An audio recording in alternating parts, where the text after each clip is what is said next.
আসসালামু আলাইকুম। আরহা কুকিং এ আপনাকে স্বাগতম। আশা করছি আপনারা খুবই ভালো আছেন। আমিও খুব ভালো আছি, তাই তো চলে আসলাম প্রতিদিনের মতো নতুন নতুন কোনো রেসিপি নিয়ে।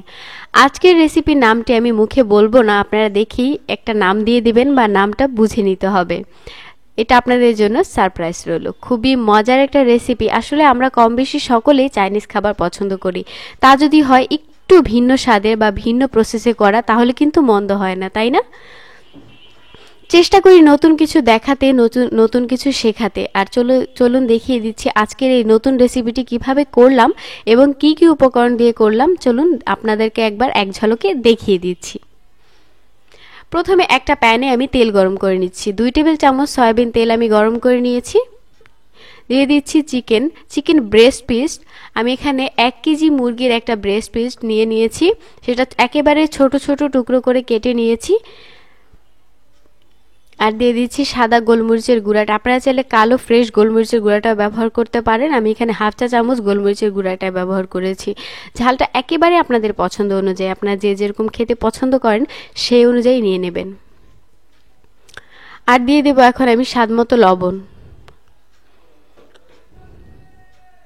দিয়ে দিচ্ছি একেবারে সামান্য পরিমাণ লবণ। যেহেতু এখানে আমি সসেস এবং চিকেন সালামি ব্যবহার করব, সেক্ষেত্রে একটু কম পরিমাণে লবণটা বুঝে শুনে দিতে হবে। এতে পর্যাপ্ত পরিমাণে লবণ দেওয়া থাকে। দিয়ে আমি নাড়াচাড়া করে ভেজে নিচ্ছি।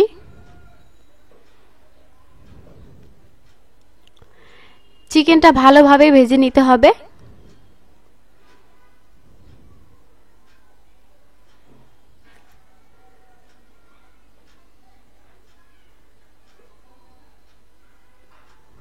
চিকেনটা ভাজা হয়ে গেলে দিয়ে দিচ্ছি সালামি। চিকেন সালামিটা আমি এভাবে নিয়েছি, একেবারে 4 কোনা করে কেটে নিয়েছি। এখন দিয়ে দিচ্ছি সসেস। চিকেন সালামি এখানে হাফ কাপ আছে আর সসেসটাও হাফ কাপ আছে। সসেসটা আমি এখানে একেবারে ছোট ছোট করে কেটে নিয়েছি, একটু তেড়ছে শেপ করে ভেজে নিচ্ছি প্রায় 2 মিনিট ধরে। এটা কিন্তু সেদ্ধ করাই থাকে, জাস্ট একটু ভেজে নিচ্ছি।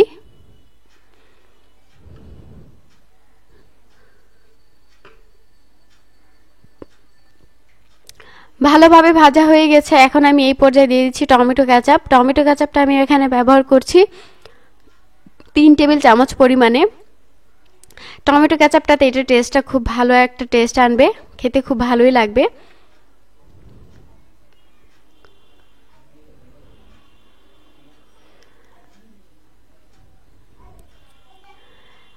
এক মিনিট ধরে ভেজে নিয়েছি টমেটো কেচাপটা দেওয়ার পরে। এখন আমি দিয়ে দেব এতে শিট। আমি এখানে নিয়েছি, আমরা যে সমোসা বানানোর জন্য শিট ব্যবহার করি সেই শিটগুলো আমি নিয়েছি। এক্সাক্ট কোনো পরিমাপ নেই, আসলে আপনারা যতটুকু নিতে পছন্দ করেন সেই হিসাবে নিয়ে নেবেন। এটা চাইলে আপনারা এক্সট্রাভাবে তেল দিয়ে ভেজেও মিক্সড করতে পারবেন। আমি এখানে একসাথেই খুব সহজভাবে দেখানোর চেষ্টা করছি, একসাথে এটা মিক্সড করে নিচ্ছি। খেতে কিন্তু খুবই মজার, বাসায় অবশ্য ট্রাই করবেন।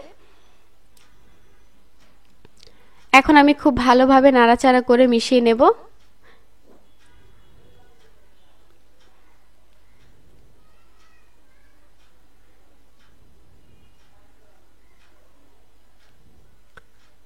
সবগুলো শিট এখানে আমি দিয়ে দিয়েছি। দিয়ে এখন আমি একটু নাড়াচাড়া করে মিশিয়ে নিচ্ছি।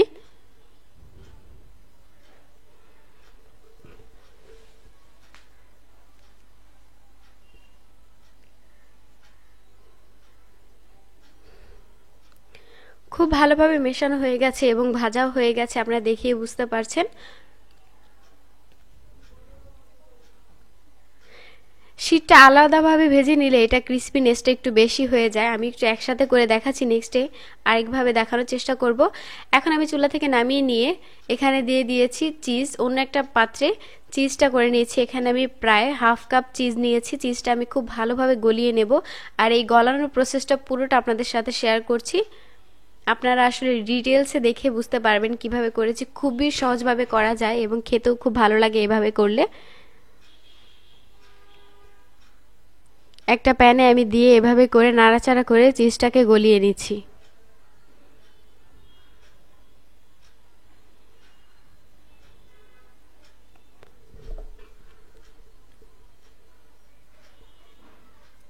একটা হাতা দিয়ে চিজটার দলা দলা ভাবগুলো আমি খুব ভালোভাবে এভাবে মিশিয়ে দিচ্ছি।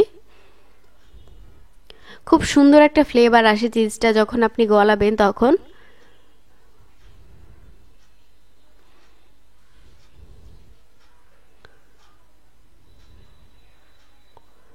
খুব ভালোভাবে গলিয়ে নিচ্ছি এভাবে করে হাতা দিয়ে চাপ দিয়ে।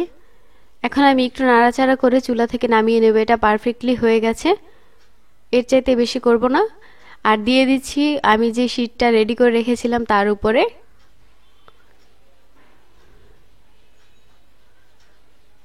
তো ভিউয়ার্স, পুরোটা রেডি হয়ে গেল। এখন আমি একটু সার্ভ করে আপনাদেরকে দেখিয়ে দিচ্ছি। তো ভিউয়ার্স, তৈরি হয়ে গেছে আমার আজকের রেসিপি। খুব মজার একটা রেসিপি, আশা করছি আপনাদের কাছে খুবই খুবই ভালো লাগবে। চেষ্টা করেছি আনকমন ভাবে দেখানোর জন্য, আনকমন কিছু শেখানোর জন্য। আশা করছি আপনাদের কাছে খুবই ভালো লাগবে। ভালো লাগলে কমেন্ট বক্সে কমেন্ট করবেন, এবং যারা এখনো আমার চ্যানেলটি সাবস্ক্রাইব করেনি তারা এক্ষুনি সাবস্ক্রাইব করে ফেলুন, আর পাশে থাকা বেল বাটনটি ক্লিক করুন। এতে করে আমার ভিডিওটি সর্বপ্রথমই আপনার কাছে পৌঁছে যাবে। তো ভিউয়ার্স, আজকে এই পর্যন্ত। সবাই ভালো থাকুন এবং সবাইকে ভালো রাখুন। আল্লাহ হাফেজ।